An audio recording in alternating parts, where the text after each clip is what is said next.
আচ্ছা দাদা, আগামী কিছুদিন আগে তো ডিবাবি বিরিয়ানির কাছে গিয়েছিলে। আমি এই 2-3 দিন আগে গেছিলাম। হ্যাঁ, যেদিন চেক প্রদান করা হলো, দুটো বাচ্চা ছিল বলেই গেছিলাম। কত টাকা মতো চেক প্রদান করা হলো, দেওয়া হলো বাচ্চাগুলোকে? করে দিয়েছি। দুটো বাচ্চাই 20-40,000 টাকা। 40,000 টাকা। আচ্ছা, আর তুমি তোমার সোশ্যাল মিডিয়ায় যে চ্যানেলটা আছে তার মাধ্যমে তুমি তো অনেক আবেদন, অনেক অনুরোধ করেছো, তো তোমার থেকে টাকা পৌঁছে সোনারপুরের বাচ্চা। তোমার অনুরোধে কি কেউ সাড়া দিয়েছে? উত্তরবঙ্গ থেকে টাকা ঢুকছে। আচ্ছা 10 লক্ষর আপ হয়ে গেছে টাকা।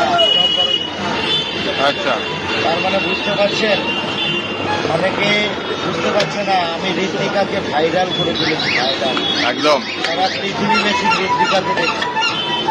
16 কোটি টাকা ঋত্বিকার জন্য বড়দিনে নিবেদন করেছি। বিভৎসভাবে মানুষের কাছে থাকে। আমার পেজ ফলো করবেন, অরুণ ভাস্করকে। অরিন্দম আর আমি একসাথে রয়েছি পেজটার মধ্যে, দেখবেন ছবিটা গিয়ে ফলো করবেন, দেখবেন সোশ্যাল কাজগুলো আপনারা পেয়ে যাবেন। এই অরিন্দম দাটিকে? অরিন্দম আমার খুব ক্লোজ।